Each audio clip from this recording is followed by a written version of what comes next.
Hi Sagittarius, welcome to your year ahead reading with me, Raphael Ray from Radiant Reality. It's an absolute pleasure to have you. Thank you so much for your continued support. Thank you so much for being part of the Radiant Reality family, and thank you so much for making my channel what it is at the moment. I am abundantly grateful. Thank you so much. So, without any wasting of time, let's see what this year ahead has in store for you. I would like to bless both of these decks with all forms of love, light, peace, prosperity and abundance, and I hope that the messages that come through are ultimately clear and concise and they help you on your path to your highest vibrational good. So let's see what January 2018 has in store for you. Ooh, okay, so I've just dropped a whole bunch of cards there.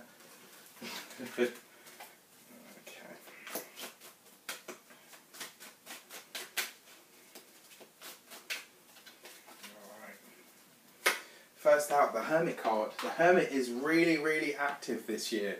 The Hermit card, which, you know, kind of says to me that everybody in some way, shape or form is going to be on a journey of self-discovery this year, very much so.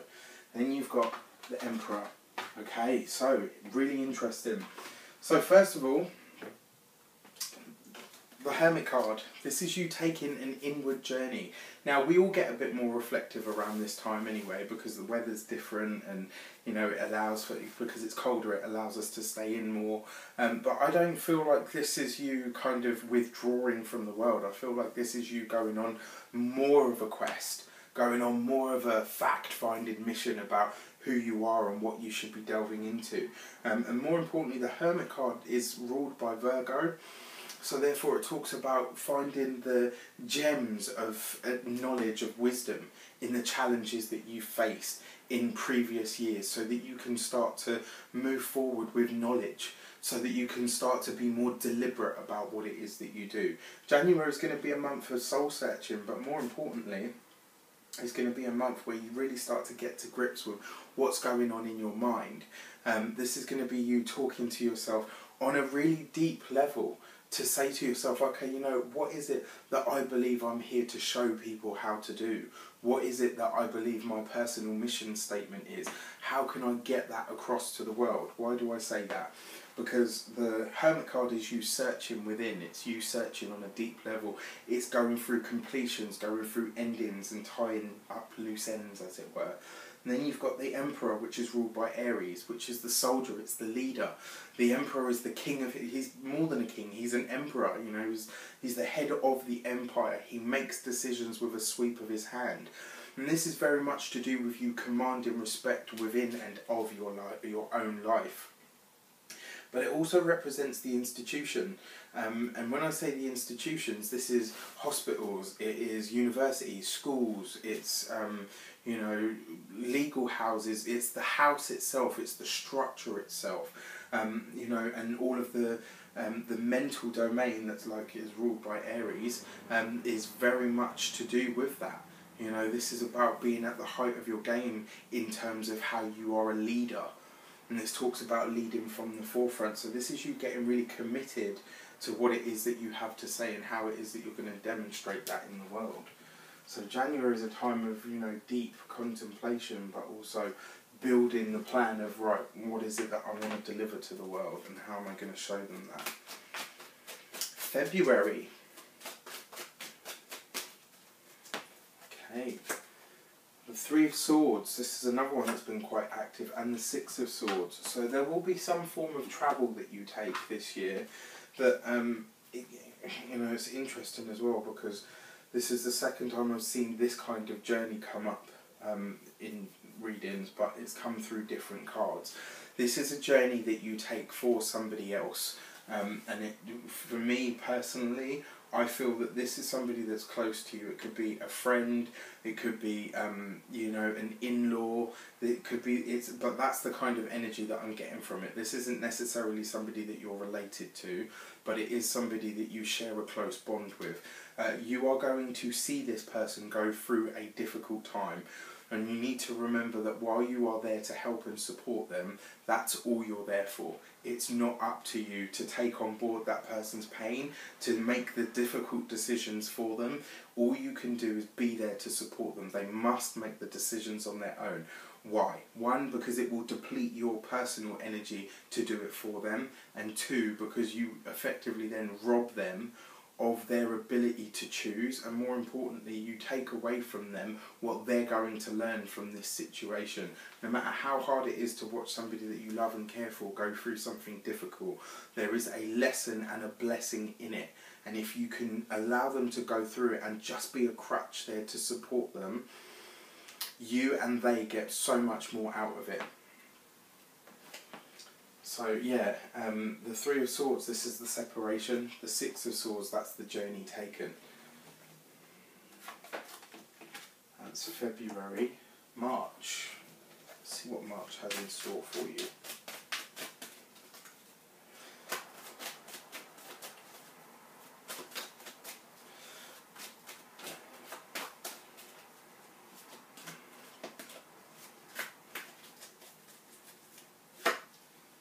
Eight of Swords and the King of Cups. Got some upside down cards here, I believe. Right, okay. Right. Just checking. I don't read reversals of cards. I'm going to put out a reading a video as to why, because that's a whole topic in and of itself. But to cut a long story short, I don't read reverse cards because I believe when a tarot has a difficult message for you to hear, it will just tell you through the cards, like I just did there. You don't need reversals for that, not in my personal thoughts and feelings. So anyway, March, you got the Eight of Swords. Again, not a great card because it talks about constriction. This can be imprisonment, it can be entrapment, it can be encasement. It's talking about you being confined or constricted in some sort of way. And then you've got it coupled with the King of Cups. The King of Cups is a water sign male, a Pisces, a Cancer, or a Scorpio. And this is somebody that holds very much their feelings under the surface. This is somebody that actually could be getting sick because they refuse to speak up. Interesting that this comes through the swords, and then you've got the King of Cups on the other end of it. So if you were to look at it like that, this kind of says to me that, you know, this is the sort of person that keeps a lot inside. And by keeping a lot inside, they are not expressing what they have to. They're not really being true to who they are and what they feel. And through that, you are having to watch them suffer in some way, shape or form. For others of you, this is you watching somebody get themselves into a situation that's going to last for some time. Why do I say that? The Eight of Swords isn't just about imprisonment and confinement and constriction. It also represents being held down by something. So this is, it could be a contract that they sign. It could be, you know, a job that they decide to take, or it could be training at a job that they decide to take that they don't read the fine print on. You know, like some companies say, oh, you know, we'll train you and we'll give you all the tools that you need. What they don't tell you is that they expect you then to work for them for 5 years, or you have to pay all of that money back.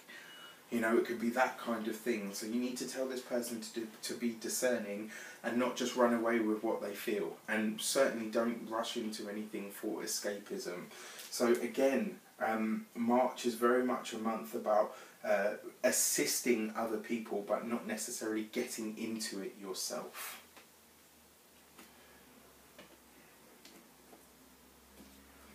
April.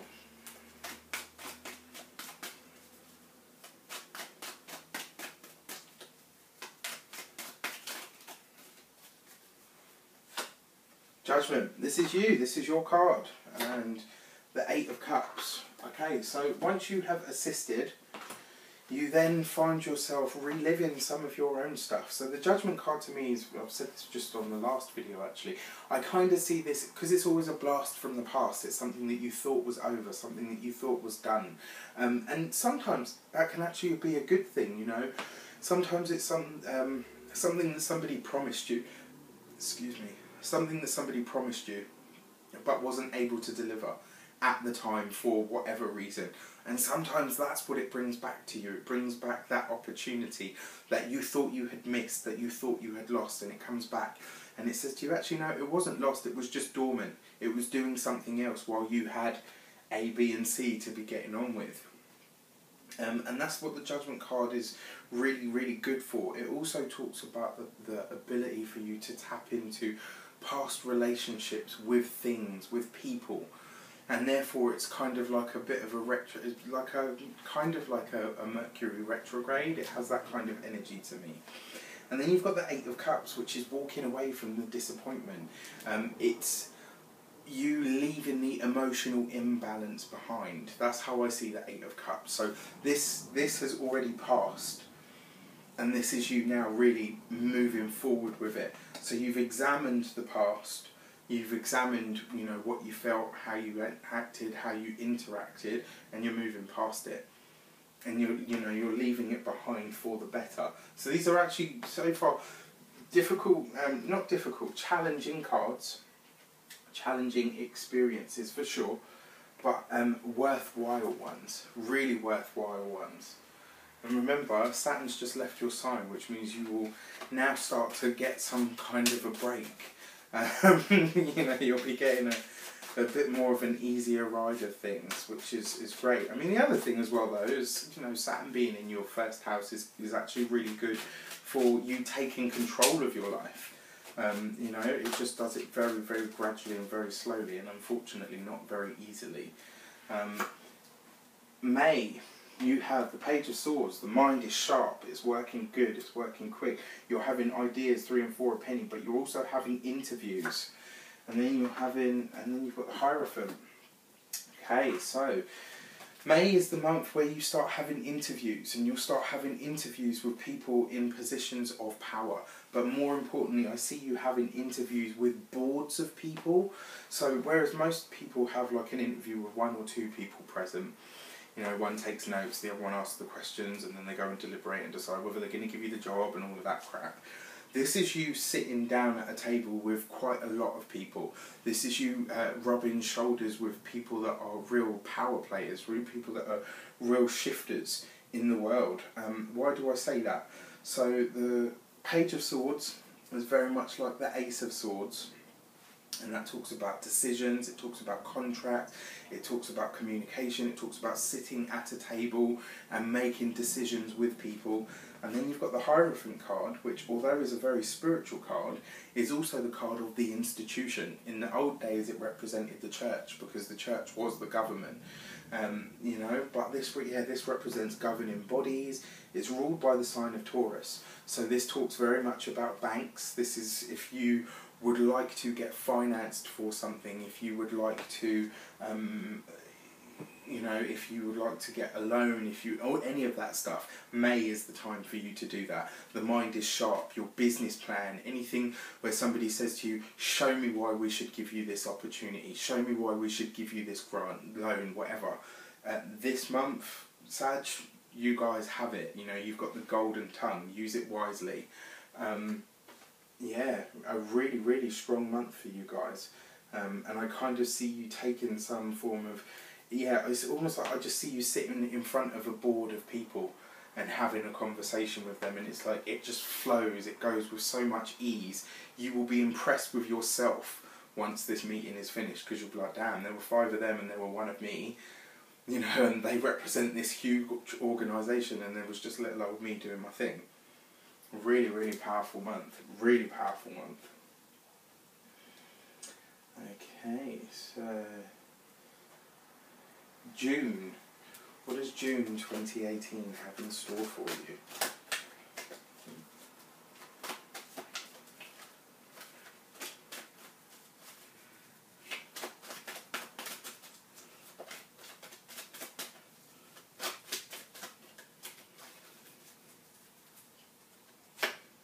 The Death card, transformation and change, don't freak out.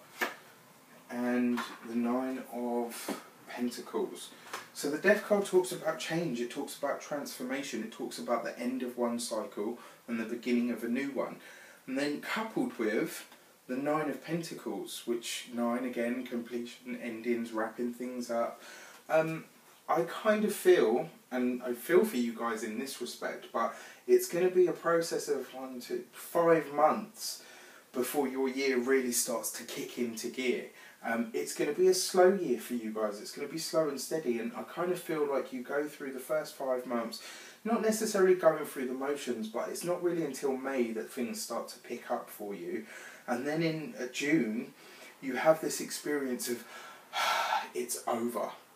It's finally done. This is like, you know, the death card comes in and it chops something off, just like Scorpio, you know, because it gets to the heart of something, it gets to the depth of it. And this is going to be a month where you can really see what it is that's held you back and how you've allowed it to hold you back.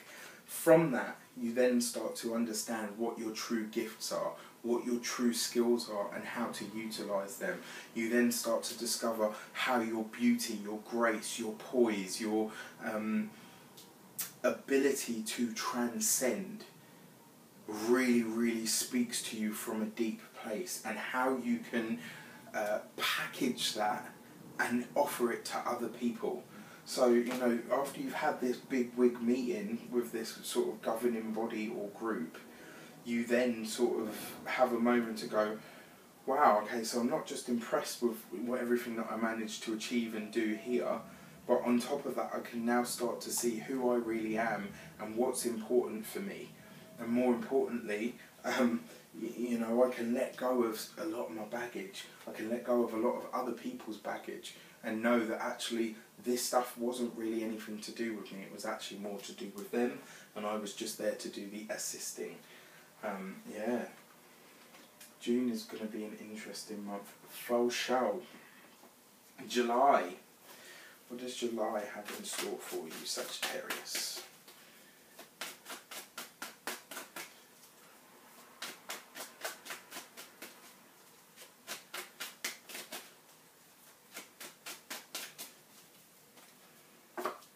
Strength, the Strength card, and the Two of Swords. So the Strength card, ruled by Leo, sister fire sign to you, talks about your backbone and your spine. It talks about how you present yourself in the world and how you are seen by the world, what you allow people to know about you. And therefore, again, a very, very powerful card, a very powerful experience to have. And the thing about the Strength card is you see how she's taming the lion there. That means that she's taming her heart. And when you can tame that wild beastie, you can then start to become really master of your domain. And what is the only domain that you will ever truly own in this world? This. All of this. This is your domain. Yeah, the Strength card talks about putting yourself out there and finding ways to do it. And then you've got the Two of Swords. The Two of Swords is strong psychic feelings, it's strong psychic impressions, it's a nod to the High Priestess card, so it's about things being revealed to you. I kind of feel like for some of you this is going to be about mediums, or becoming a medium, or working with mediums. It's going to be about you tapping into this ability to delve into things of antiquity. You know, for some of you this will be possibly psychometry, but I really feel that this is more to do with mediumistic things. Now, the interesting thing is, I mean, you know, it's about what you get as impressions, excuse me, from the cards. And one of the things that I'm feeling is that the Leo is the stage, is you putting yourself on the stage. But the reason you put yourself on stage is because of these strong psychic feelings or abilities. And therefore this is you opening up about your intuition. It's finally saying to people, you know what, this is something that I'm big into. Even for those of you that work in very practical, patriarchal jobs even, this is you really opening up. And 2018 is the year to do it. I've already said in my 2018 numerology video, the 2018 is going to be the year where spiritual practices start to become more prominent and they start to become more commonly accepted, you know, by people from all walks of life. This is about esoteric knowledge, and occult knowledge now starting to become commonplace, where people, you know, are, on a very mundane level, are starting to understand what it means, because it's coming out of the darkness and into the light. And I kind of feel like, because she's got the Mobius veil there, that's the karma, it's the past, it's the stuff that we bring with us throughout lifetimes, and therefore it represents the past. Then on top of that, you've got this, the strong psychic feelings. And this, because Leo is about being on the stage, the way that I'm seeing and feeling this is it's about a medium. It's about being a medium, seeing a medium, or working with them, or in a group, you know. But certainly finding your own personal style of psychic ability and how it works for you.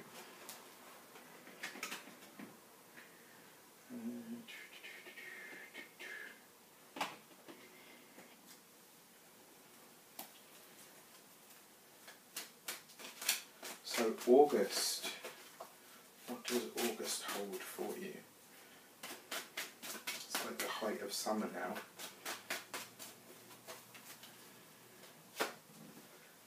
Awesome. Knight of Pentacles, movement, travel, short trips, and the Nine of Cups. Now, when I see these two together, this tells me that in August you'll take some kind of pilgrimage. And it might not necessarily be like you saying, oh, you know, I'm going on a pilgrimage to a sacred place.